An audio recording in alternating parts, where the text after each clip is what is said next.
Hello, welcome to the review of the Bluroc X-Bongo. We're out in the edge of Derbyshire, Nottinghamshire-Derbyshire border. We're going to try some of the lanes down to Hardwick. Let's see how it performs. So let's go.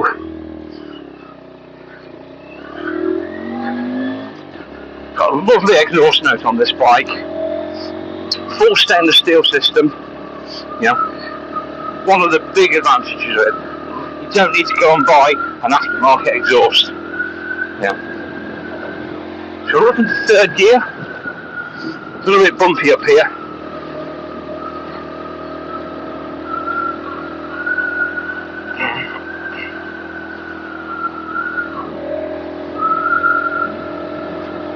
Quite a climb up. You're at the edge of the Leslie pit.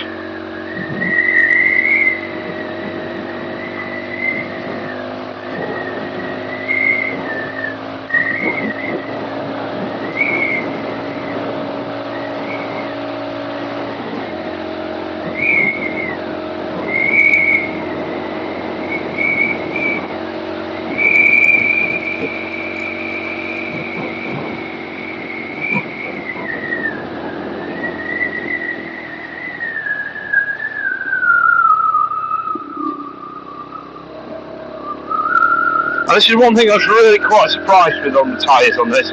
It's a Chinese bike, Chinese tyres, they don't have the best reputation. But we've now got 336 miles on this bike and they're scrubbed in. And to be honest, they're not bad. If you forget the pandas on the edge of them, but they'll be scrubbed out.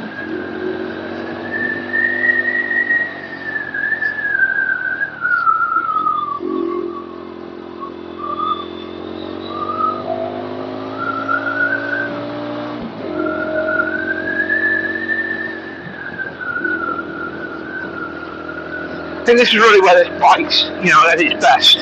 Little back lanes, your B roads, playing around. Still very new to me, but I've had 55 out of it.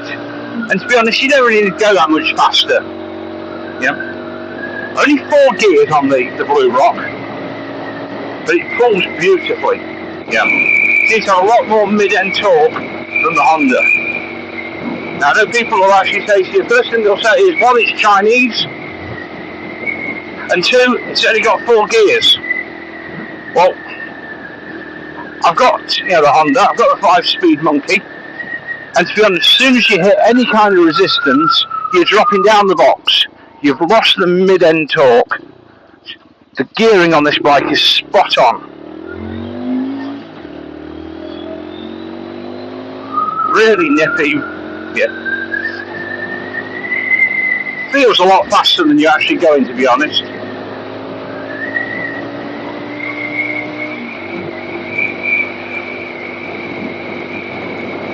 Here you are on the edge of Hardwick. Or Hardwick Estate to the left of you.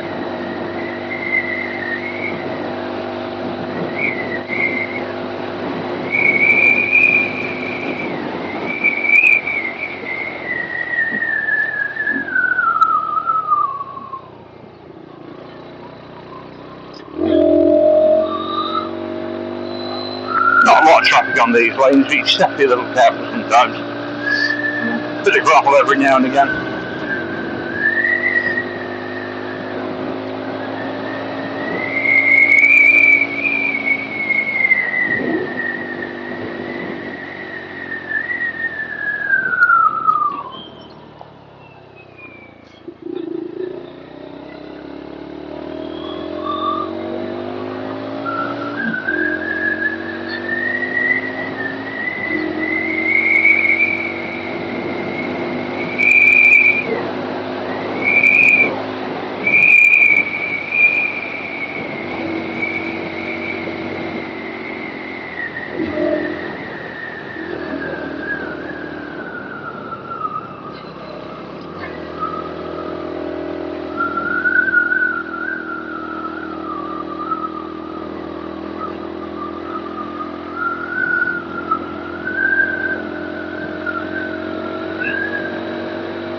bit of the rough stuff here, handles it beautifully. Not really off-road tyres, but sort of a supermoto type design. Now we're into Hardwick. See 20 mile an hour through here.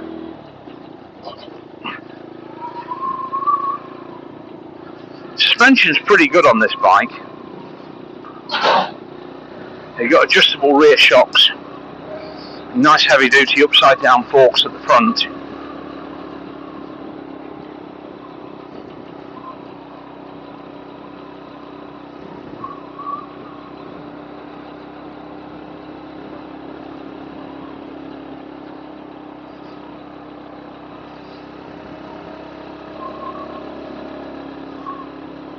Now, this is all National Trust property.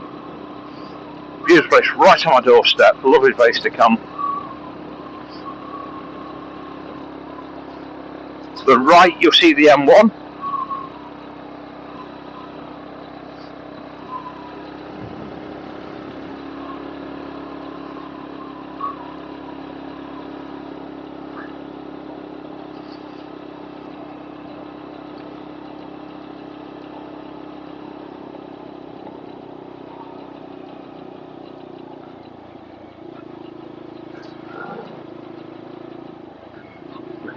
Got from cattle to sheep now.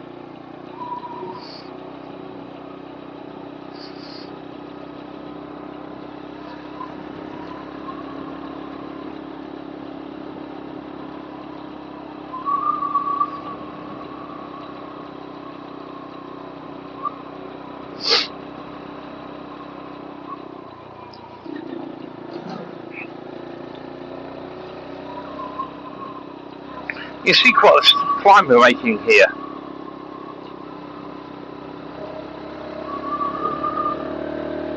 In third gear, yeah, accelerating nicely. Into four, bobbing along, no problem. I know people will disagree with me, but I really don't think it needs the fifth gear.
So to the left of us we have, the new house, and straight ahead is the old Hardwick house.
Out of the estate now, onto the local roads.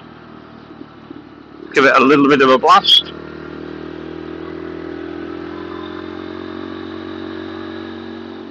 I'm going to go up to Hardwick Ponds.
We're down to the ponds now. A little bit of light off-road, green maiden type territory.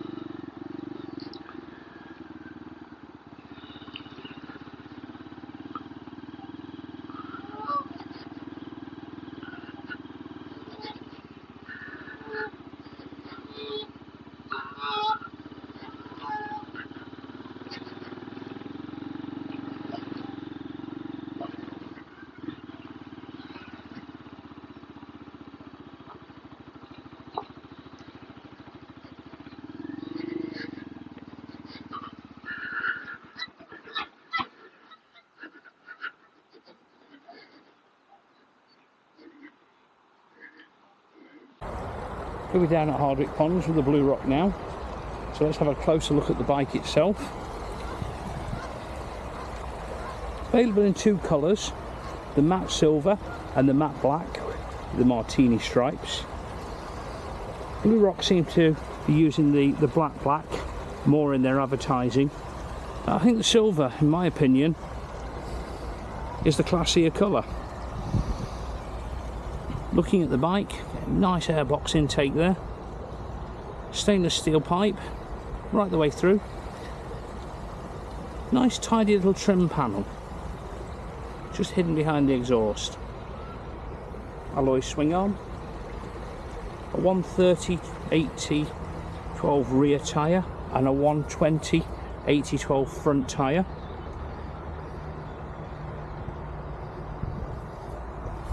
Tyres were something that I've been quite surprised at with this bike.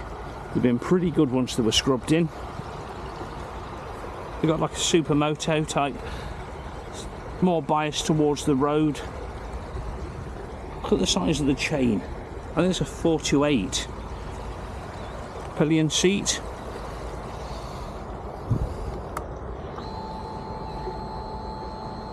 An LED dash. And that has your Bluetooth on there as well.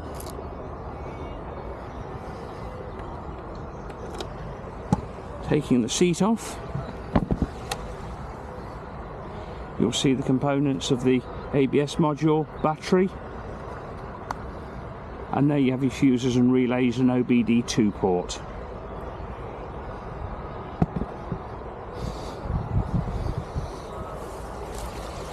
Again, no need for a tail tidy, all neatly done.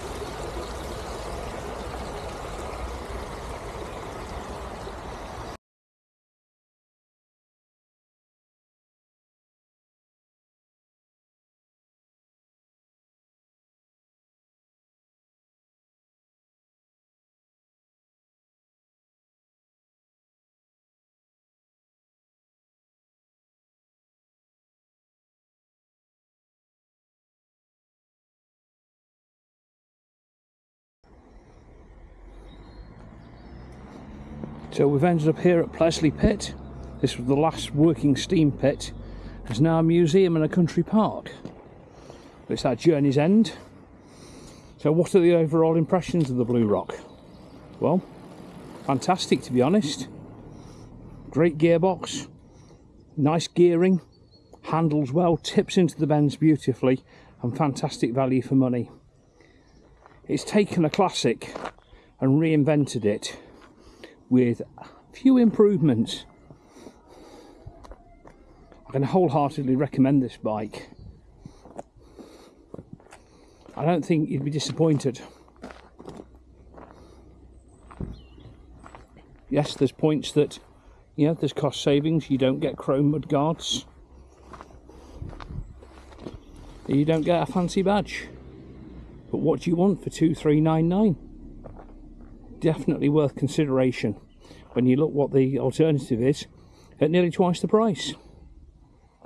Thanks for watching.